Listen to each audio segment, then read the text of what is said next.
Hello नमस्कार सभी को। अपने कृषि रसायन विज्ञान कक्षा 12 का अध्याय नंबर 1 आज करेंगे, जिसके अंदर अपने मृदा के बारे में सभी को पता है कि मृदा जो है वो भूमि की ऊपरी परत होती है, ऊपर वाला फर्श होता है पृथ्वी का। खनिज के बारे में, यानी कौन कौन से खनिज कितनी मात्रा के अंदर मृदा के अंदर पाए जाते हैं, उनका क्या संगठन होता है। उसके बाद है चट्टानें, जैसे आपने पढ़ा होगा आंतरिक चट्टानें हैं, आग्नेय चट्टानें हैं। तो चट्टानों के बारे में, चट्टानों के टूटने के बाद ही मृदा का निर्माण होता है। चट्टानों का अपक्षय यानी कि चट्टानों का टूटना और मृदा निर्माण। चट्टानों का अपक्षय यानी कि चट्टानों का पहले टूट जाना और टूटने के बाद वो बारीक चूर्ण के रूप में परिवर्तित हो जाती है, जिससे मृदा का निर्माण होता है। तो मृदा क्या है? मृदा एक प्राकृतिक पिंड है, जिसको अपने मनुष्य द्वारा नहीं बनाया जा सकता। ये प्रकृति की देन है, प्रकृति ही की देन है। ये चट्टानों से बनती है। यह पृथ्वी की सबसे ऊपरी परत होती है, यानी कि जो अपनी पृथ्वी है उसकी सबसे ऊपरी परत, उसकी सबसे ऊपर वाली फर्श होती है, जो वनस्पतियों को पोषण प्रदान करती है। यानी कि जो भी वनस्पतियां हैं जो इसके अंदर उगती हैं, सूक्ष्म जीव वगैरह जो इसके अंदर रहते हैं, जीव जंतु हैं, उनको ये पोषण प्रदान करती है। उनके लिए आवास का निर्माण करती है, रहने के लिए आवास प्रदान करती है।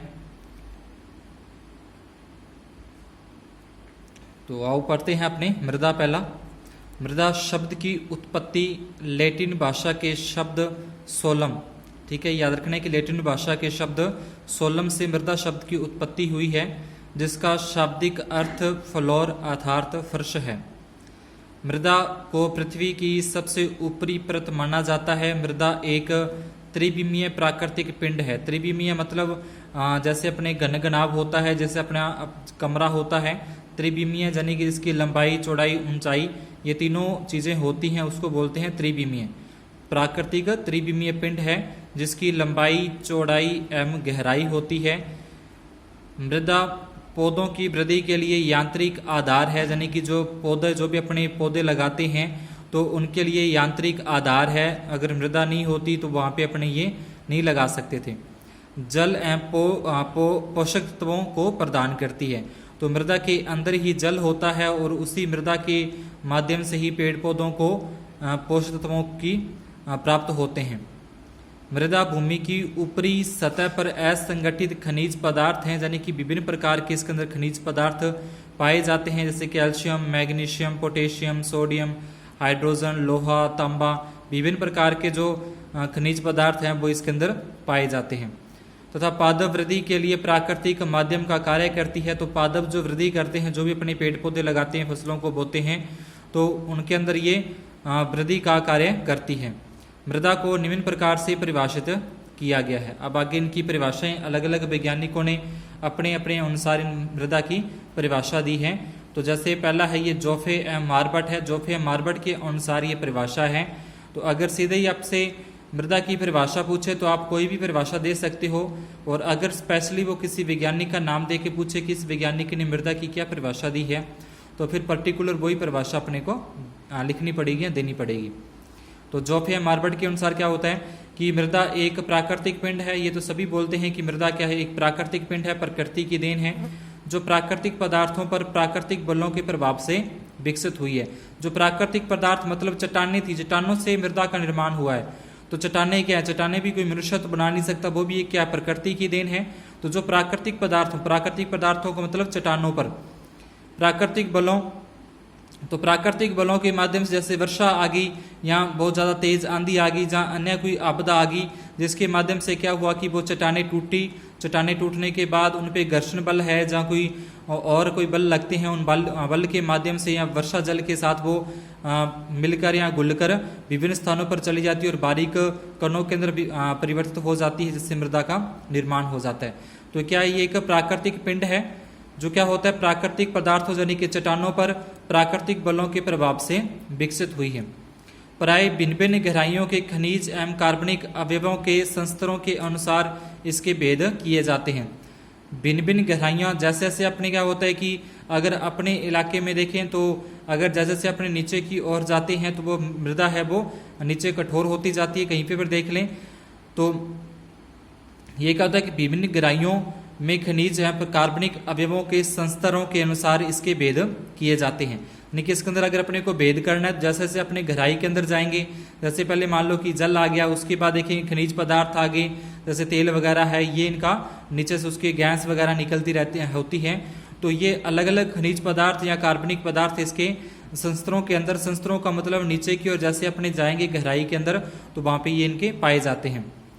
ये संस्तर अपने नीचे स्थित पैतृक पदार्थों से आकार की भौतिक गुण, बनावट, रासायनिक गुणों, संगठन एवं जैविक लक्षणों में विभिन्नता रखते हैं। अगर अपने संस्तर देखते हैं, अगर अपने ऊपर की भूमि देखते हैं जहाँ पे अपने रहते हैं तो वो कुछ अलग प्रकार की दिखाई देती है। उसके कण अलग होते हैं, उसके जो भौतिक गुण है, उसकी जो बनावट है तो वो अलग प्रकार की होती है, उसके अंदर अलग प्रकार के रासायनिक पदार्थ पाए जाते हैं। लेकिन जैसे अपने धीरे धीरे गहराई के अंदर नीचे की ओर जाते हैं भूमि के अंदर, पृथ्वी के अंदर, तो उसके अंदर जो मिलने वाले मृदा के जो कण हैं वो कणों के अंदर परिवर्तन आता है, उसके अंदर जो मिलने वाले खनिज पदार्थ हैं उनमें परिवर्तन आता है, उसमें जो रासायनिक पदार्थ पाए जाते हैं उनके अंदर भी परिवर्तन आता है। तो जैसे जैसे अपने मृदा के अंदर गहराई में जाते हैं, उसके नीचे संस्तरों में जाते हैं, नीचे भागों में जाते हैं, नीचे परतों में जाते हैं, तो उसके अंदर अपने को विभिन्न प्रकार के भौतिक परिवर्तन, उसके कणों में बनावट, उसके रासायनिक गुणों में परिवर्तन देखने को मिलते हैं। तो ये जोफे मार्वर्ड की परिभाषा थी। उसके बाद बकमैन एवं ब्रेडी, यानी कि बकमैन एवं ब्रेडी है, इनके अनुसार मृदा की परिभाषा तो ये भी कह रहे हैं कि मृदा एक प्राकृतिक पिंड है, यानी कि प्राकृतिक पिंड है, प्रकृति की देन है, जो विच्छेदित एवं अपक्षयित खनिज पदार्थों, यानी कि जो विच्छेदित एवं अपक्षयित, क्या पड़ा अपक्षयित और विच्छेदित मतलब जो चट्टानें होती हैं, चट्टानों का अपक्षयन हुआ, वो विच्छेदित हुई, विच्छेदित का मतलब वो चट्टानें टूटी, टूटने के बाद वो मृदा का निर्माण हुआ। जो विच्छेदित एवं अपक्षयित खनिज पदार्थों, यानी कि जो विच्छेदित एवं अपक्षयित चट्टान है, चट्टानों के अंदर जो खनिज पदार्थों तथा कार्बनिक पदार्थों के सड़ने से बने विभिन्न पदार्थों के परिवर्तनशील मिश्रण से परिच्छेदिका का अपने आगे अध्ययन करेंगे क्या होती है। परिच्छेदिका प्रोफाइल के रूप में विकसित होती है, जह पृथ्वी को एक पतले आवरण के रूप में ढकती है, यानी कि जो मृदा है वो पृथ्वी क्या करती है, पृथ्वी के ऊपर ऊपरी परत होती है। तो कहने का मतलब ये कहता है कि उसकी ऊपरी परत है तो ये उसको एक तरीके से ढक लेती है। तो जल एवं वायु की उपयुक्त मात्रा के मिलने पर पौधों को यांत्रिक आधार पर जीविका प्रदान करती है। अगर उस मृदा के अंदर उपयुक्त मात्रा के अंदर जल और वायु का आदान प्रदान होता रहता है तो जो भी उसके अंदर अपने पेड़ पौधे लगाते हैं उनको वो यांत्रिक आधार प्रदान करती है और उनका वो जीविका निर्माण करती है।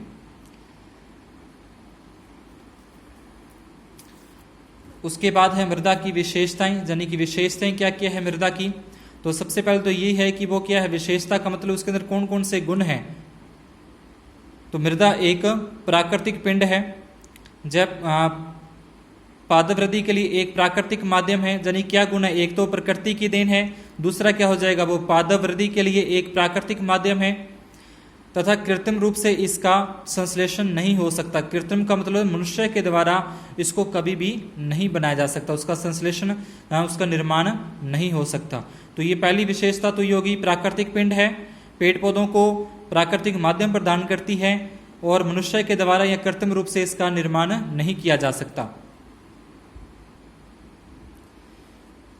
क्लास अच्छी लग रही हो, वीडियो अच्छा लग रहा हो, सब समझ में आ रहा हो अच्छे से, तो चैनल को सब्सक्राइब जरूर करें, वीडियो को लाइक और शेयर करना न भूलें।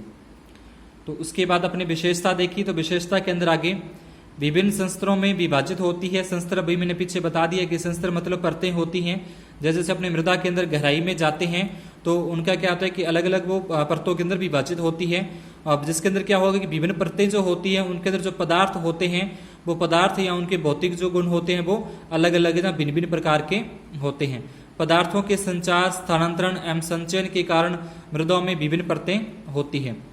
मृदाओं में विभिन्न पैतृक पदार्थों एवं जलवायु संबंधी कारकों के कारण आकार की रासायनिक एवं जैविक अंतर पाए जाते हैं। यानी कि मृदा के अंदर विभिन्न प्रकार के जैविक पदार्थ मिले होते हैं, तो जिस प्रकार से उसके अंदर जैविक पदार्थ मिले होते हैं या जिस प्रकार की वो चट्टानें होती हैं जिससे मृदा का निर्माण हुआ है, तो उसी के आधार पर उसके अंदर जो गुण है वो उसी के आधार पर उनकी विशेषताएं होंगी। अगर वो अम्लीय चट्टानें हैं तो मृदा अम्लीय होगी, अगर वो क्षारीय है तो क्षारीय होगी, अगर वो और किसी प्रकार की अगर वो चट्टानें हैं तो उसी प्रकार की वो मृदा का निर्माण होता है। तो पैतृक पदार्थों एवं उनकी जलवायु, यानी कि वहाँ की जो जलवायु है, शुष्क जलवायु है या वहाँ पे शुष्क है, किसी प्रकार की जो जलवायु है उसके अकॉर्डिंग, उसके अनुसार भी वो मृदा के अंदर विभिन्न प्रकार के अंतर पाए जाते हैं। उसके बाद है मृदा के कार्य। तो अब कार्य तो आप देख लो, कोई भी आसपास में आप देखोगे कि मृदा के क्या क्या कार्य हैं, या अपने आप खुद नोट कर सकते हो कि मृदा अपने लिए क्या क्या काम करती है।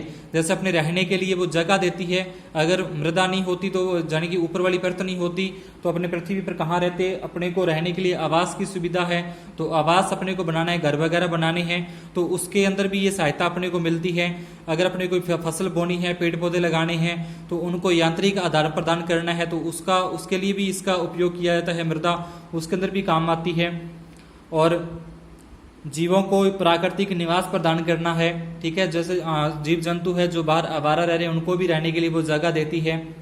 और प्राकृतिक संसाधन है जो पेड़ पौधे वगैरह, उनका चक्रण चलता रहता है, तो वो भी मृदा के अगर अंदर उसके विभिन्न प्रकार के पोषक तत्व पाए जाते हैं, तब भी संभव है कि उनका लगातार जो चक्रण है वो चलता रहता है। तो इस प्रकार से काफी कार्य है, इतने कार्य है कि मृदा के कार्य को कभी अपने एक तरीके से गिन नहीं सकते कि इतने तरीके से अपने वो काम आती है। तो पहला है इसका भूपट्टी वायुमंडल के मध्य में मृदा एक आंतरिक सतह है। इस प्रकार यह प्राकृतिक संसाधनों जैसे ऊर्जा, जल, गैस एवं पोषक तत्वों का पुनः चक्रण करती रहती है। उसके बाद दूसरा है मृदा पौधों की वृद्धि के लिए यांत्रिक आधार है। जल एवं पोषक तत्वों तथा पादप जड़ों को ऑक्सीजन प्रदान करती है, ठीक है, विभिन्न प्रकार के। एक तो वो आधार प्रदान करेगी पेड़ पौधों को, जल उपलब्ध करवाएगी, पोषक तत्व है वो उपलब्ध करवाएगी, जड़ों को ऑक्सीजन है वो प्रदान करवाती है। मृदा सूर्य उष्मा को भंडार करती है। अब जो सूर्य की जो उष्मा होती है वो मृदा के अंदर एकत्रित होती रहती है, उससे वृद्धि करते हुए पौधों को प्रदान करती है, और वो जो उष्मा होगी उस उष्मा को पौधों को प्रदान कर देती है। मृदा को ऊपरी सतह कृषि फसलों के उत्पादन में प्रयोग की जाती है।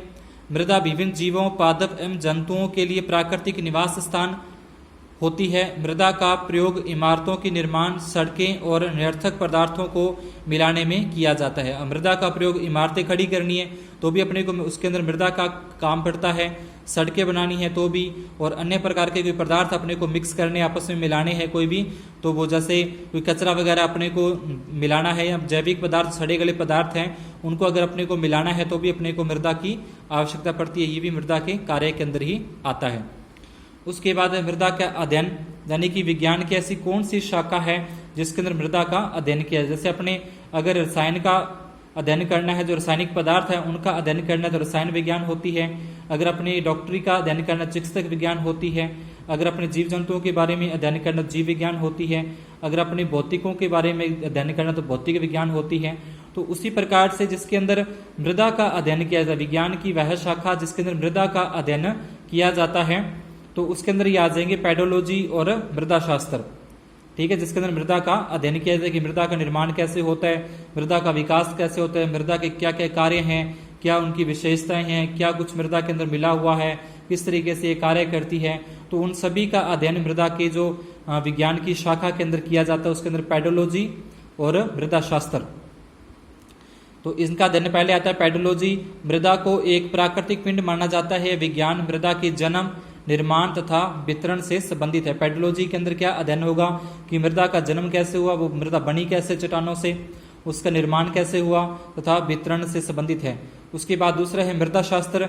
मृदा का अध्ययन उच्च पादप समुदाय के दृष्टिकोण से किया जाता है, यानी कि उच्च अध्ययन के लिए जो अपने पढ़ते हैं तो उसके अंदर आता है वो मृदा शास्त्र। उसके बाद है मृदा एक प्राकृतिक पिंड है। तो इस तरीके से प्रश्न आ सकता है कि समझाइए कि मृदा एक प्राकृतिक पिंड है। यहाँ से पूछ सकते हैं कि मृदा एक प्राकृतिक पिंड है कि विशेषताएं लिखी हैं या अपनी टिप्पणी लिखी इस तरीके से। तो इसके अंदर है मृदा एक प्राकृतिक पिंड है तथा इसका अपना एक स्वतंत्र अस्तित्व होता है, यानी कि किसी पर डिपेंड नहीं होती, किसी पर निर्भर नहीं होती, ये स्वतंत्र होती है।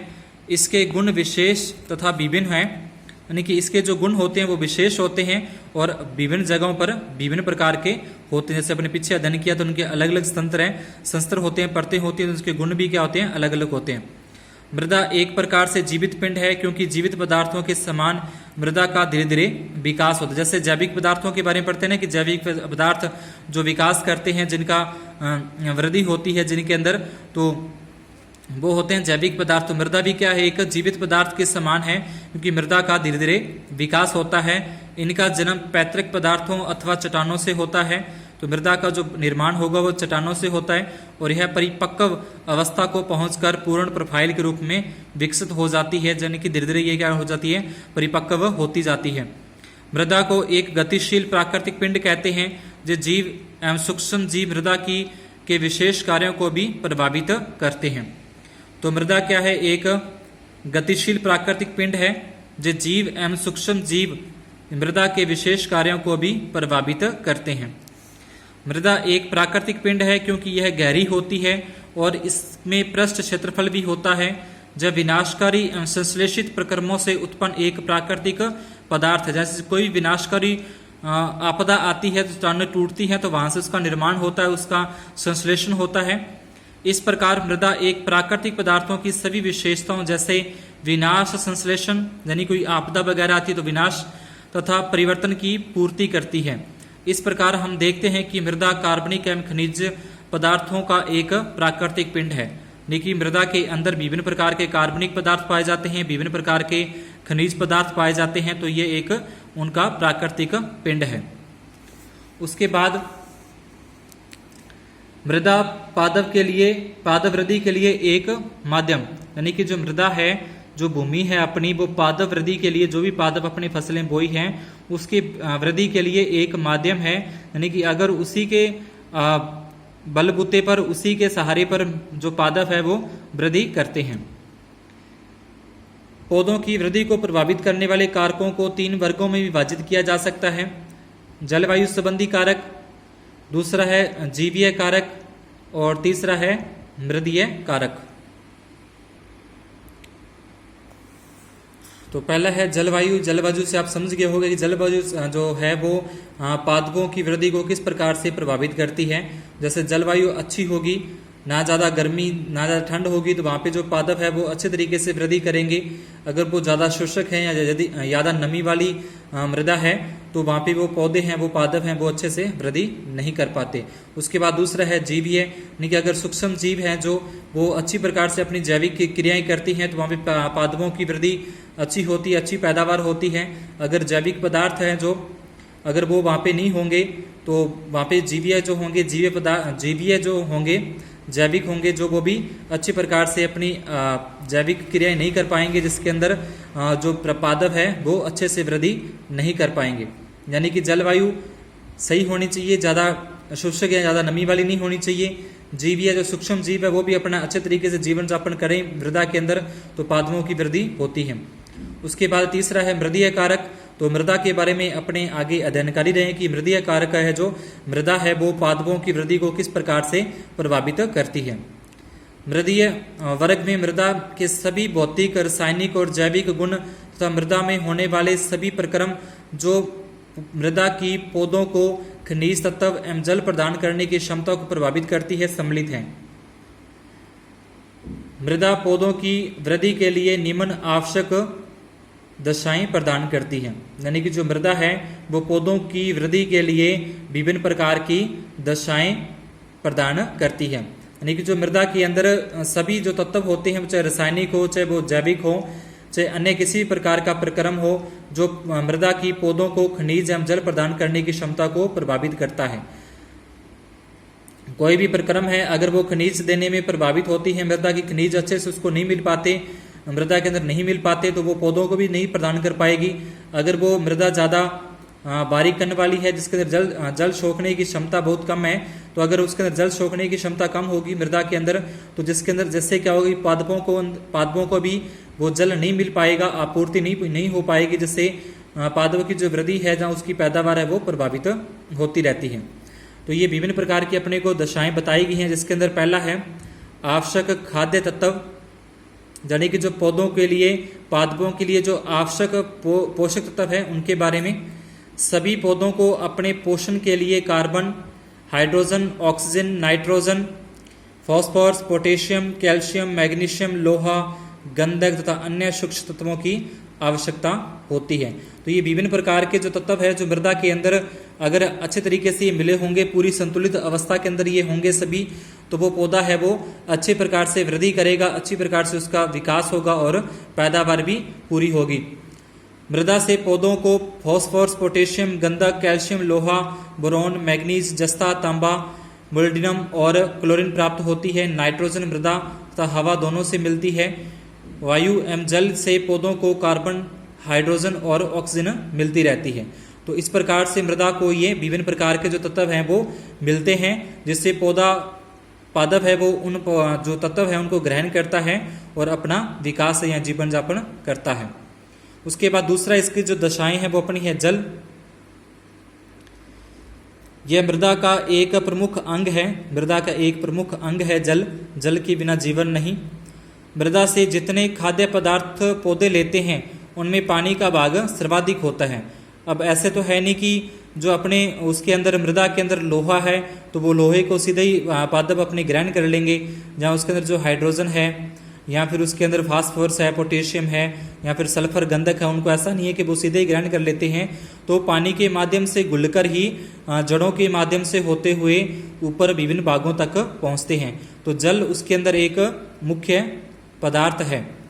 पौधों के लिए पानी की मात्रा कम होने पर कोशिकाओं का विस्तार एवं विभाजन कम हो जाता है। यानी कि अगर पानी की कमी है तो वहाँ पे कोशिकाएं हैं, वो कोशिकाओं का विस्तार भी नहीं होगा, उनका विभाजन भी कम हो जाएगा, यानी कि आगे नई कोशिकाएं बनना कम हो जाएंगी, बंद हो जाएंगी।